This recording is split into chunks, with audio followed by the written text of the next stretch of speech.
Okay, let's come back together, and I want to ask you some questions about what happened.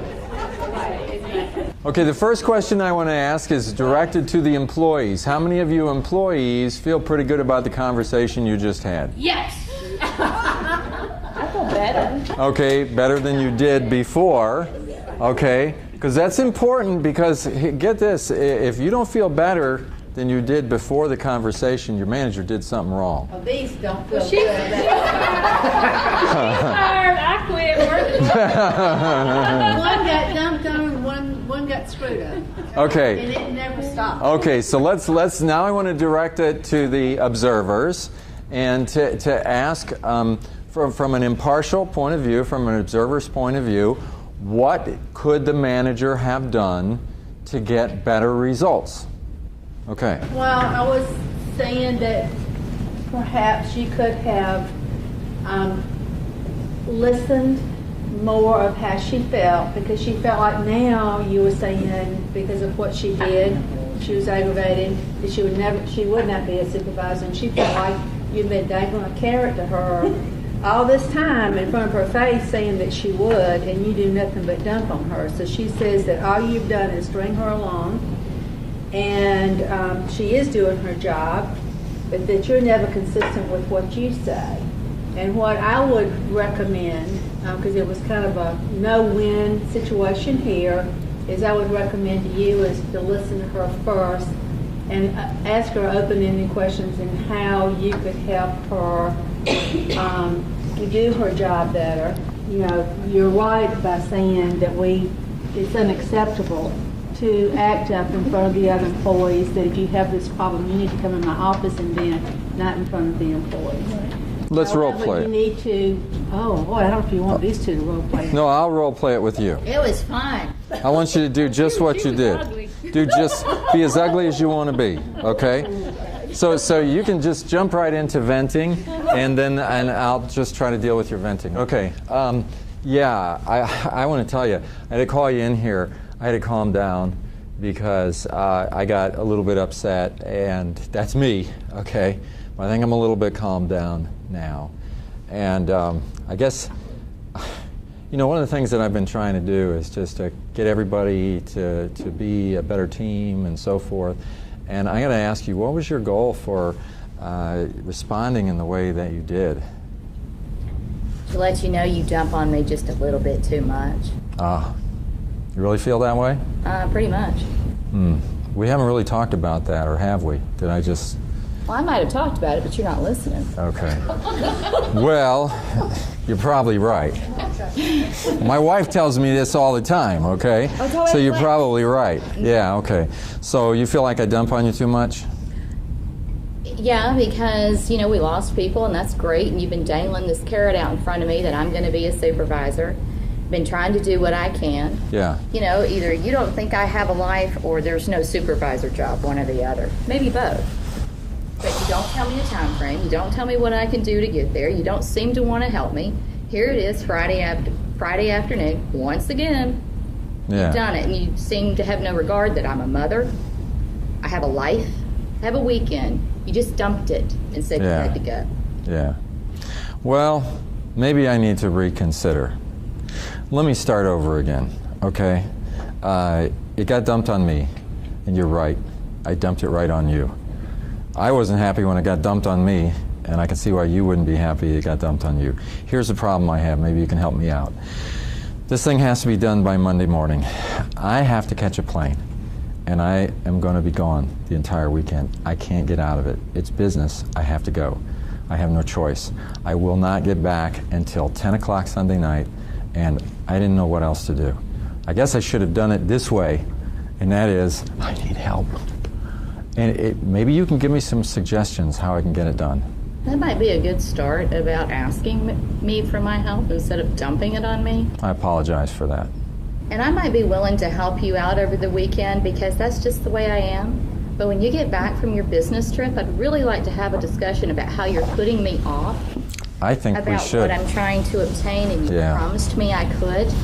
Yeah. And how we're going to get to that mark. Because if not, I need to know that. Why don't we set it up for Monday afternoon? That'd be great. I'd love to talk to you about it. Because I think that I probably haven't handled it in the right way. I appreciate that. So are you saying, you said you might do it? What are you saying? I'll do it, You will? but I would like the conversation. Oh, yeah. 2 o'clock Monday afternoon. We're going to have it. Mm-hmm. Yeah. Very well. Okay, now, I appreciate you offering your help because you're bailing me out. And this is a tough situation, and I apologize for doing what I did. And I think we need to set up some parameters about your becoming a supervisor. Now, all that being said, I just have to ask you a question. I was just thinking, this is what I was thinking about. A lot of those people are going to be reporting to you.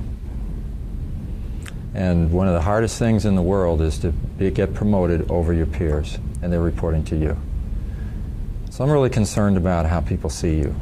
And I guess when you reacted the way you did, you know, I'm thinking about that. And so let me ask you one more time. Why did you act the way you did? Why did you do that in front of everybody? So I was frustrated. Because you were frustrated. And I'm human. And you're human. And you didn't seem to care. Gotcha. I do care. That's good. And I'd like to ask you a favor. Sure. And the basis of the favor, it's my goal to help you make this transition to supervisor. But I also want to make sure you don't shoot yourself in the foot. Understandable. Would you agree in the future, if you're frustrated and you're upset with me for any reason, to come into my office, we close the door, and then have the conversation rather than having it out in the middle or the reaction in front of other people? I can do that if you can learn to respect by asking me. Well, I will do my best, but if I mess up and you're upset, what I'm saying is, could you come and tell me in my office that you're upset rather than doing it that way? I will do my best. Okay. Does that mean that you'll do it? Go catch your plane before I change my mind.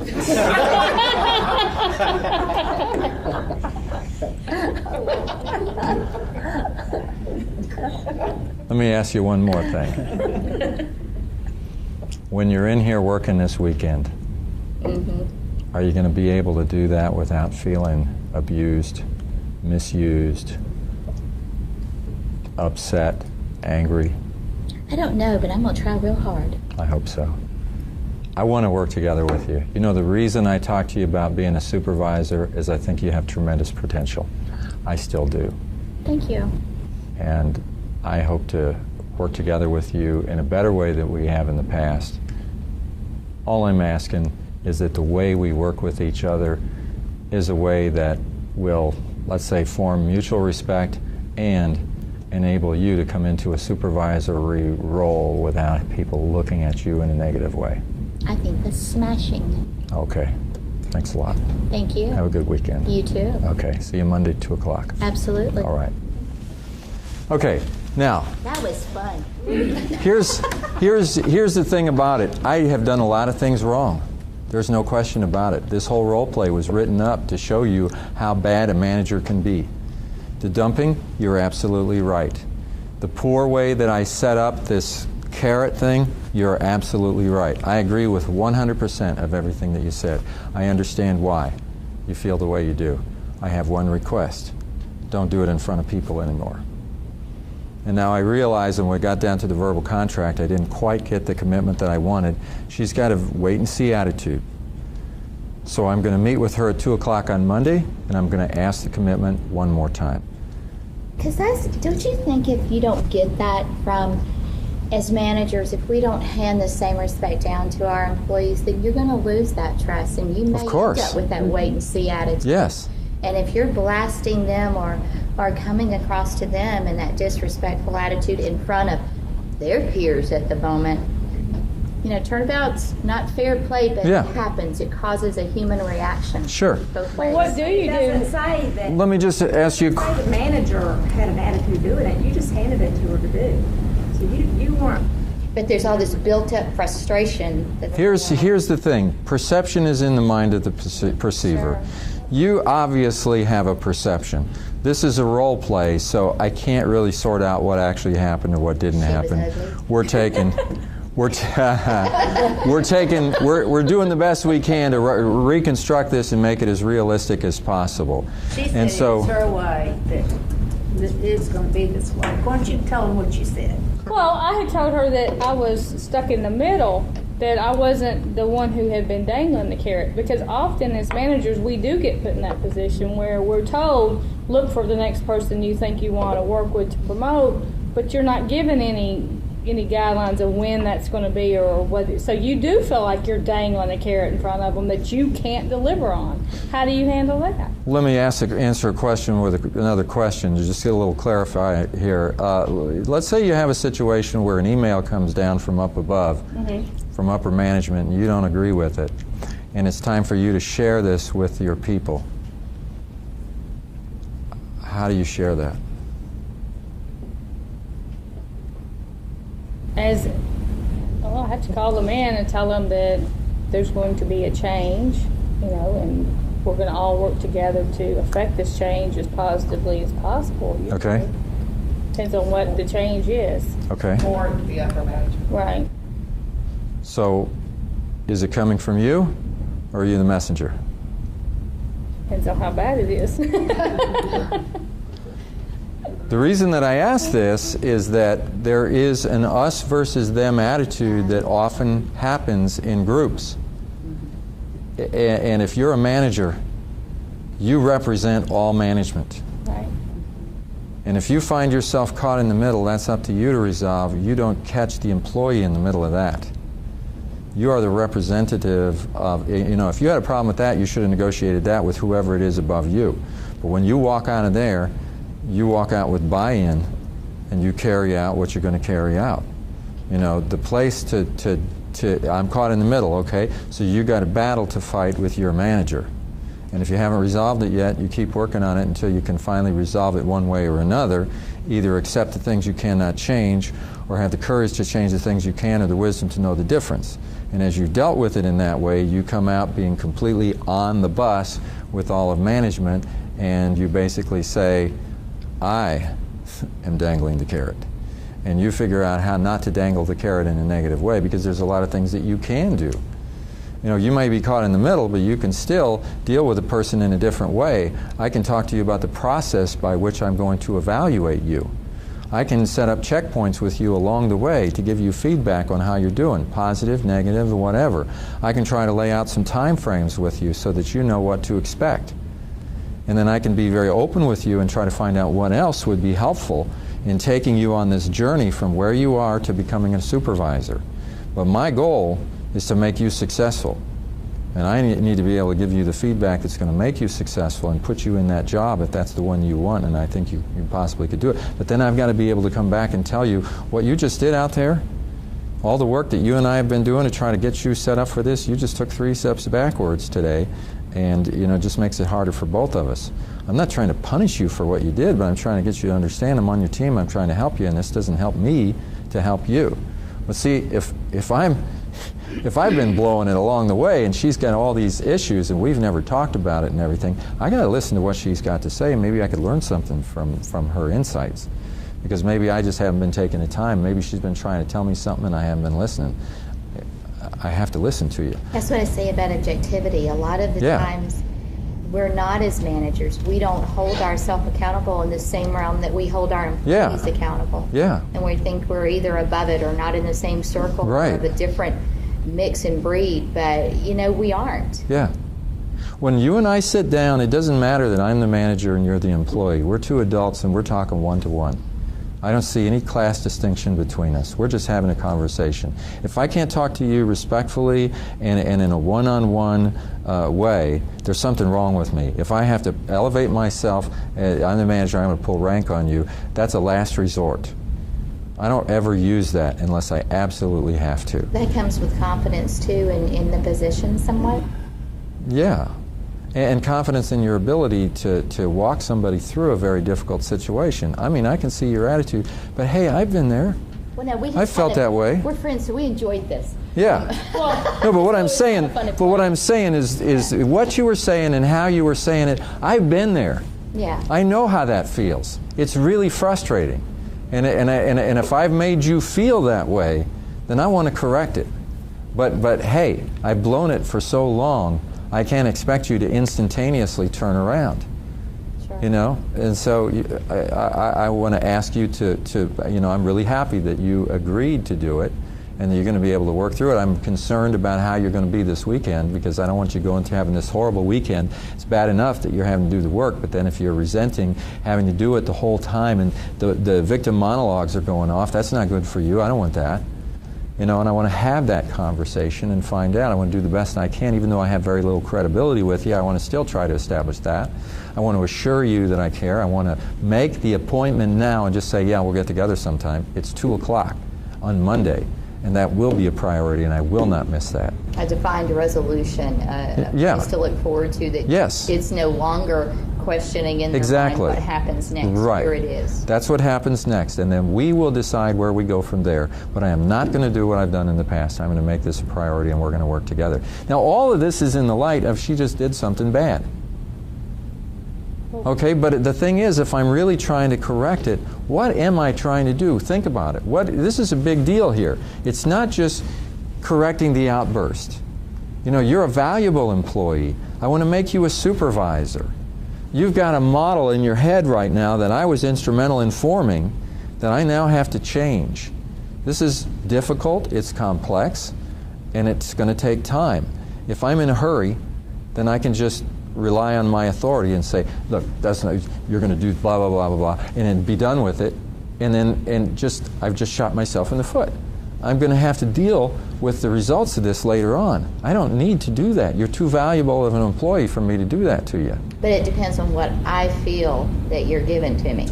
Are you just hacked off because I embarrassed you in front of God and everybody? Right. You really care about where I'm going. Yeah. So it matters. It's that relationship building that matters. It does, and I can't fake it. You're going to see right through me. So your sincerity in all this is really important. Don't pretend like you care. Really care.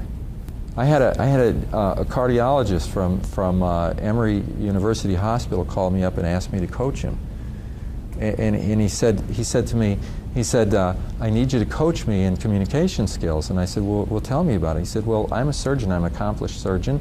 He's a cardiac surgeon.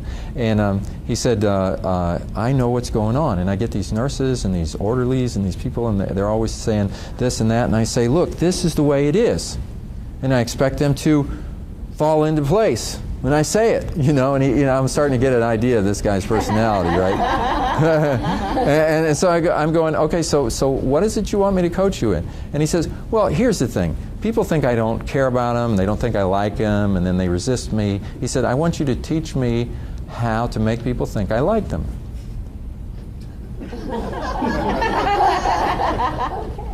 I said, I'm not a drama coach. I mean, if you want to teach me how you can deceive people into thinking that you care about them, I said, I don't do that. I said, if you want me to, if you don't care about people and you want me to coach you in how to care about people, I'll do that. But if you want to continue not caring about people and you want to have them think that that's not your truth, I'm not going to do that. People will see right through you. I don't care how good of an actor you are. You really have to look at your own heart in these situations. And sometimes that employee will take you right to the moment of truth. The moment of truth is when you realize you have a choice. You could go the way of playing the role of the authority and say, we're not here to talk about me, we're here to talk about you. Or you could actually listen to what she says and maybe learn something about yourself and your management style from what she's saying. I mean, if it's really my goal to do all that stuff we wrote down before, she's telling me something really valuable. She's saying, you think you're a results-oriented manager, but I'm an example of the result that you've created. And I'm going, this isn't what I wanted to create. So what? How did I do that? What did I do? I want to learn now. I want to understand it. That doesn't let you off the hook, per se, because we're still going to talk about what you did in front of that, but now it's almost eclipsed by this bigger issue here. And sometimes you go to call somebody on the carpet on something that they did, and what gets unearthed is a bigger issue. You got to be big enough to be able to step back and admit the fact that maybe there is a bigger issue, maybe they're right. And I'm not saying you do it all the time, but hey, if it's true, it's true. And the worst thing in the world is a manager who won't admit to their own misdoings, who is expecting the other person to admit to theirs. I mean, you lead by example, right? So if I'm expecting you to admit what you did wrong, but I won't admit what I did wrong, then that doesn't work. It doesn't hack it. So I wrote this thing up specifically with all this emotion. You know, in other words, this person in the briefing sheet for the manager says, I'm going to write them up, they're never going to be, and all that. And that's the kind of rantings that somebody does when they're having a reaction. But just because you felt that way when you were upset doesn't mean that when you actually sit down with the employee that you can't have a change of heart and calm down and listen to what the person said and respond to them like a genuine human being. You know, you don't have to play that role.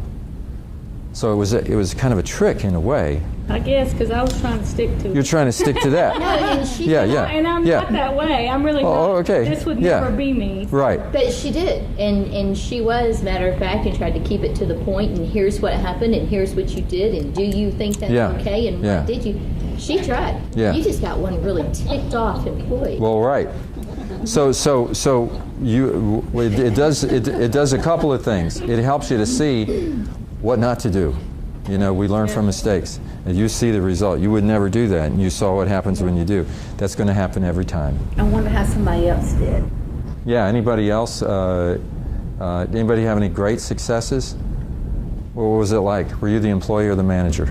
I was the observer. The observer. What did you see that was very successful? Well, Xana showed empathy towards the employee. Yes. And asked what she could possibly do to help that situation. Could she take half of it and Kara take the other half? Yes. And she listened to her and apologized for the delay in the promotion. And Yeah.